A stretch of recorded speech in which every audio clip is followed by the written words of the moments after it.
I'm really pleased to be here to discuss our recent clinical practice guideline in Developmental Medicine Child Neurology on pharmacologic and neurosurgical management of cerebral palsy and dystonia. This guideline was developed by an international group of experts in cerebral palsy and dystonia. Now, what is a clinical practice guideline and why is it important to use GRADE? A clinical practice guideline is helpful often when there's low certainty evidence, but the clinical problem is quite important. The utilization of GRADE helps to establish a standardized, rigorous process and brings together a group of people to help to develop recommendations that can help to guide clinicians for this important clinical concern, in this case, dystonia. A GRADE clinical practice guideline is really guided by 3 steps. One is a systematic review, and this is a systematic review on the direct evidence of dystonia and cerebral palsy, and it was published in 2022 in this journal. This particular manuscript represents step 2 and step 3, the development of the clinical practice guideline and evidence-informed recommendations. Here, what we do is we look at evidence summaries that combine the direct evidence from our systematic review, but also indirect evidence that may be relevant.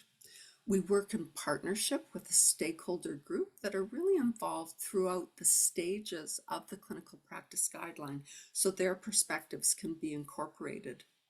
We then follow a 12-step evidence to decision framework that looks at questions like, what are the potential benefits? What are the side effects? But also looks at equity and acceptability. And then the recommendations are formulated. For low certainty evidence, like we have in dystonia and cerebral palsy, often they're conditional recommendations. That means we suggest, but they can range from strongly against to strongly for. And then within this manuscript, you'll find 10 conditional recommendations related to pharmacologic and neurosurgical management of dystonia and cerebral palsy.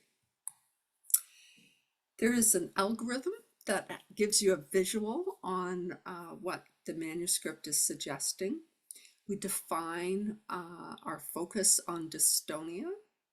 We define it's in individuals with cerebral palsy, whether it's the predominant dystonic subtype of dyskinetic cerebral palsy or an additional feature of dominant spastic cerebral palsy. We then provide suggestions on how you can assess for dystonia, how you assess the impact of dystonia and determine goals. And then we go into the recommendations. We look to see if dystonia is causing interference. And then if it is causing interference and it's generalized, that means involving a lot of body parts, we then make recommendations around oral medications for or against. If it's focal, if there are a few focal postures that are causing interference, we recommend consideration for botulinum toxin injections. And then finally, if you have severe dystonia that hasn't been responsive to those oral medications or botulinum toxin, this is where we recommend consideration for neurosurgical interventions, such as intrathecal baclofen or deep brain stimulation. This guideline has been done in partnership with the American Academy of Cerebral Palsy Developmental Medicine and is in the Care Pathways site, and I just highlight that here. In section 1, you have a 5-minute evidence summary that you can read quite quickly. Section 2 gives you active links to our open access systematic review and the clinical practice guideline. And section 3 has practical tools. How do you use the hypertonia assessment tool? How can you measure the severity of dystonia? So we invite you to review the Care Pathways site and invite you to look at the clinical practice guideline on dystonia management and cerebral palsy. Thank you.